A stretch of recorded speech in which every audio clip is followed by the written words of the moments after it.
Hi, my name is Daniela Le Gonzalez Calpis, and I will be doing the overview for varicella.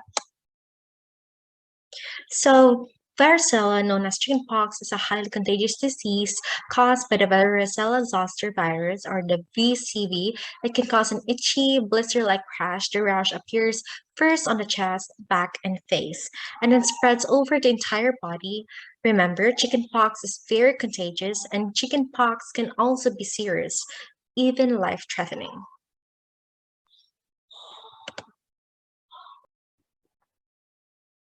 Hi, I'm student Love Bonshidor, and for today I'm going to be doing the definition of varicella/chickenpox. Chickenpox is a highly contagious disease which is commonly called varicella. It is a DNA virus. It is mostly common in winter and spring weather. It is both endemic and epidemic. People who get the virus often develop itchy rash spot that look like a blister all over their body. It is most severe in adult and young infants. It is characterized by the vascular rash that may be accompanied by fever and measles. Hi, I'm Jones, and me and Chandler are going to be reporting about the pathophysiology of varicella or chickenpox. So in this slide, it depicts a simple graph of the pathophysiology of how VZV will affect the body. It will be explained more as the report progresses. So as you guys can see in um, the middle graph, it will explain how VZV will affect the body. You guys can read through it, but to simplify it, what happens is once VZV enters the body, it will affect the bloodstream, and once it affects the bloodstream, viremia will happen. Viremia is when there's the presence of the virus within the bloodstream. So when that happens, the blood will go through the organs, and many bad things will happen. Complications can be brought up, let's say meningitis and much more. But a common sign for if you have chickenpox is on in the integumentary part of the skin. Client will experience lesions and papules. So as this progresses, you'll understand more on how we will manage this and a better understanding on the virus. So the causative agent for chickenpox, as I mentioned, is the VZV. What's the VZV? Varicella zoster virus. It's a human herpes virus type 3. And as you can see in the picture, it has interpent spikes made of glycoproteins, similar to many of viral viruses. They have presence of that. And again, they are a member of the human herpes virus. So what are the modes of transmission for to get chickenpox? Droplets. So the first one is droplets. Droplets how? Sneezing, coughing, and if you're a mean person, if you spit on people while you have chickenpox, they can get it. Next is airborne transmissions. As again, similar to COVID, these droplet particles can go around the air. So when someone inhales it, someone can get it. So yeah, airborne transmissions and direct contact. So what's direct contact? Let's say someone's in their active phase of they're in the active phase of the virus where they're more they're in a stage where they're very communicable. So if they touch a person who has open wounds or probably direct contact with open parts of the body, then there's a high chance that you will get chickenpox.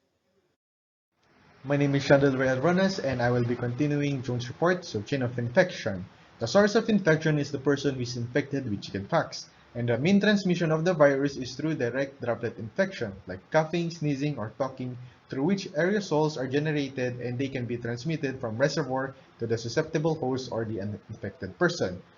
Virus gains entry to the nasopharyngeal tissue, then multiply into multiple regional lymph nodes, then leads to primary viremia, then the virus enters the reticular endothelial system and they will have another phase of viremia called secondary viremia. The incubation period is 11 to 21 days after exposure. Infective period is between 1 to 2 days pre-eruption and day post-eruption. Period of communicability from as early as 1 to 2 days before the rashes appear until the final lesions have dried up 5 to 7 days.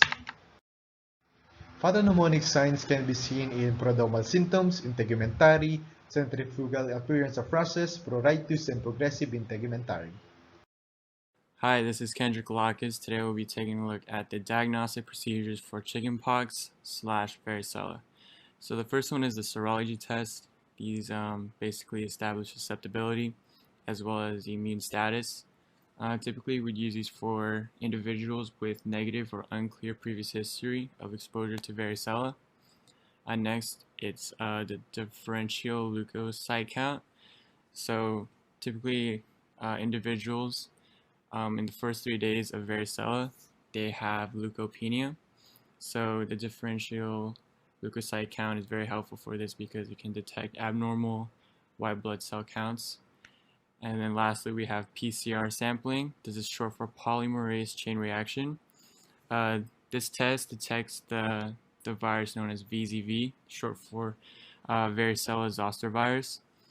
And basically, it's just a swab test that you swab from skin lesions, and the test will indicate whether the virus is present or not. I'm Alden David and I'll be presenting the treatment for chickenpox. So the treatment is supportive, which means it focuses on treating and preventing the symptoms as early as possible. So the drug of choice is acyclovir. So it is given orally to reduce lesions and topically to lessen pruritus. So the medication works best if it is given within 24 hours after the rash starts. So topical calamine is also given to relieve itching and to prevent scratching and wounds. So it's also important to remember to never give aspirin. So aspirin should not be given to children with viral infection as this can lead to the development of Ray's syndrome. So also ensure proper hygiene, which includes bathing regularly, keeping the underclothing and the hands clean, and clipping your nails regularly. So for fever, antipyretics such as acetaminophen should be given. And for prevention, the best prevention is to get the chickenpox vaccine. Good day, I'm Bernice Zamora, and I will be presenting the nursing care for chickenpox. First, patient education.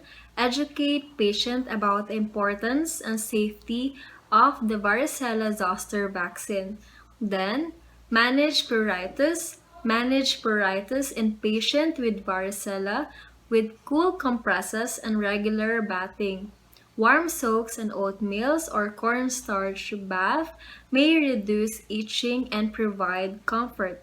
Then, trim fingernails. Trimmed fingernails while sleeping may reduce scratching. Then, dietary measures.